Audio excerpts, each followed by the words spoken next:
পরেই রাস্তায় নামবেন, পথে নামবেন। কলেজ স্কোয়ার থেকে ডরিনা ক্রসিং পর্যন্ত মমতা বন্দ্যোপাধ্যায়ের মিছিল। গ্যাসের সংকট, আকাল এবং সেই নিয়ে গ্যাসের দাম বৃদ্ধি সবের প্রতিবাদে এই মিছিল ডরিনা ক্রসিং পর্যন্ত। সোমরাজ, শুধু গ্যাসেই কি এই প্রতিবাদ থেমে থাকবে, নাকি মমতা বন্দ্যোপাধ্যায় সুর চড়াবেন মুখ্য সচিবকে বদল নিয়ে? একদমই অয়নদা, শুধুমাত্র গ্যাসের দাম বৃদ্ধিতেই আজকের এই মিছিল থেকে মমতা বন্দ্যোপাধ্যায় সুর চড়াবেন এমনটা নয়। রাজনৈতিক মহল মনে করছে নির্বাচনের কয়েক ঘন্টা ঘোষণার মধ্যেই যেভাবে রাজ্যের মুখ্য সচিব, স্বরাষ্ট্র সচিব এবং রাজ্য পুলিশের শীর্ষ আধিকারিকদের রদবদল করলো নির্বাচন কমিশন, তা নিয়ে ফের নির্বাচন কমিশনের বিরুদ্ধে সরব হতে পারেন মমতা বন্দ্যোপাধ্যায়।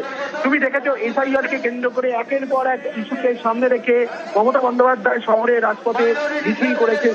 এসআইআর যখন শুরু হচ্ছে সেই সময় শহরের রাজপথে মিছিল করছেন। এসআইআর এর একদম শেষ ভাগ, সেই সময় মমতা বন্দ্যোপাধ্যায় শহরের রাজপথে মিছিল করছেন।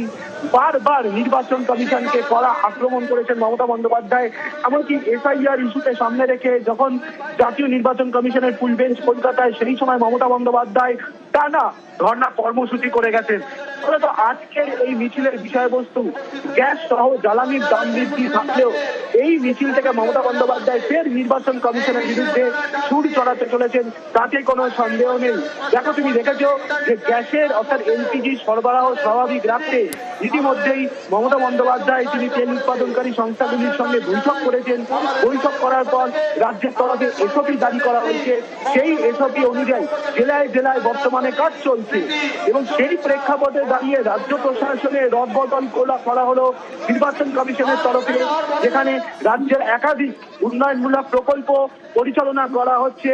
বারবার মমতা বন্দ্যোপাধ্যায় সেই বার্তা দিয়েছেন রাজ্য প্রশাসনকে।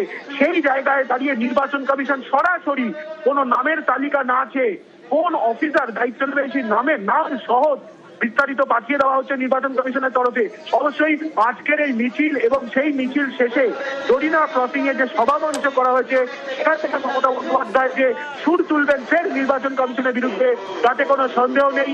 কিছুক্ষণের মধ্যেই মমতা বন্দ্যোপাধ্যায় এসে পৌঁছে যাবেন এই মিছিলে এবং তারপরেই এই মিছিল শুরু হবে কলেজ স্কোয়ার থেকে, ওয়েলিংটন এবং ওয়েলিংটন মোড় থেকে সোজা ডরিনা ক্রসিং এর দিকে এগোবে এই মিছিল। একদম, আমি আসবো সোমরাজ পরবর্তী সময়ে। তৃণমূল সাংসদ, বিধায়ক, নেতৃত্ব সকলেই উপস্থিত এই মিছিলে। গ্যাসের দাম বৃদ্ধি নিয়ে মিছিল, কিন্তু আমরা দেখেছি গত কয়েক মাসে, আবিরের সঙ্গে কথা বলবো। আবির, গত কয়েক মাসে এসআইআর নিয়ে তীব্র বিরোধিতা, মমতা বন্দ্যোপাধ্যায়ের কমিশন সংঘাত, কমিশন এবং রাজ্য সংঘাত তুঙ্গে এবং কমিশন রাজ্য সংঘাত আরও তুঙ্গে। এই মুখ্য সচিবকে সরানো নিয়ে, নন্দিনী চক্রবর্তীকে সরানো নিয়ে বারবার তৃণমূল আক্রমণ করছে এবং আজকেই কি ভোটের আগে বিশেষ করে এসআইআর নয়, এসআইআর ছাড়াও এই মুখ্য সচিবকে বদল নিয়ে সুর বেঁধে দেবেন মমতা বন্দ্যোপাধ্যায় আক্রমণের?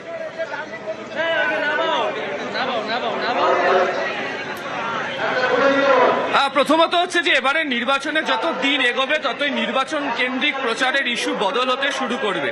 একদম, এসআইআর এর মতো প্রচারের ইস্যু তো অবশ্যই থাকবে, তার কারণ এই নির্বাচনের ক্ষেত্রে তার যে একটা মস্ত বড় প্রভাব এবং এখনো পর্যন্ত প্রচুর মানুষ বিচারাধীন অবস্থাতে রয়ে গিয়েছেন, তাদের যে প্রভাব অবশ্যই তো সেটা থাকবে।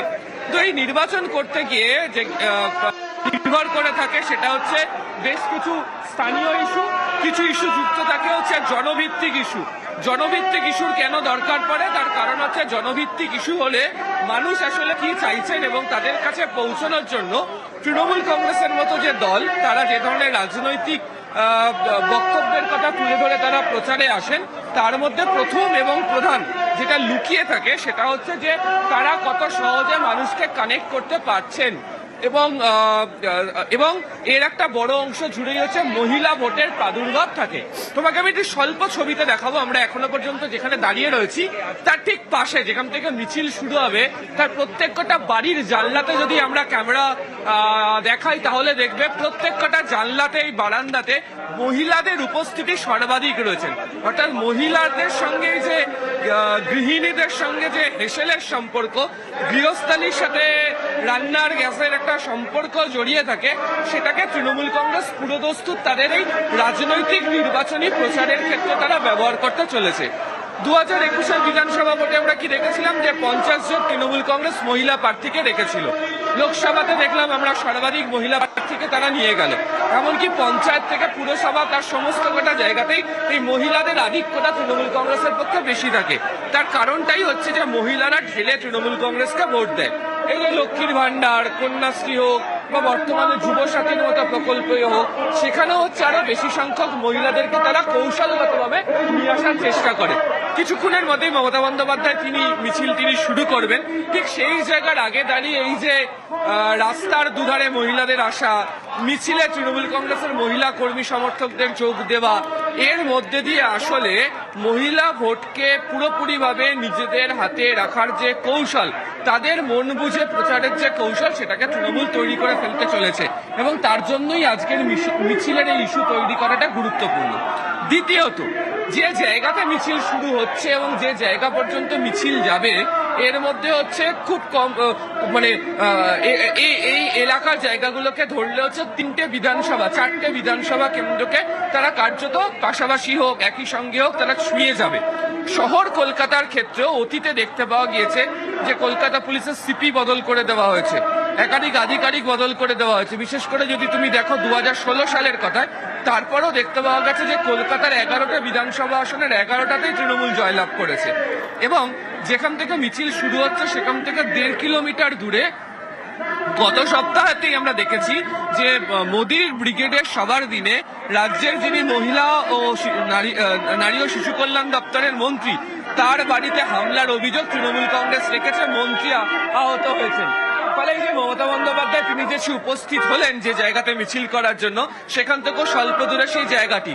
ফলে এক বিধানসভা ভোটের মুখের এই প্রচারে ভোট ঘোষণা হওয়ার পর রাস্তার দুধারে বিভিন্ন ওয়ার্ড ভিত্তিক যে জমায়েত তৃণমূল কংগ্রেস করে ফেলেছে, সেখানে তাদের এই শহর কলকাতার মতো জায়গাতেও ক্ষমতা, শক্তি প্রদর্শন সাংগঠনিক দিক থেকে তৃণমূল কংগ্রেস করে ফেলতে চাইছে, সেটাও এই মিছিলের ক্ষেত্রে অত্যন্ত গুরুত্বপূর্ণ। আর তৃতীয়ত, অবশ্যই মমতা বন্দ্যোপাধ্যায় এসে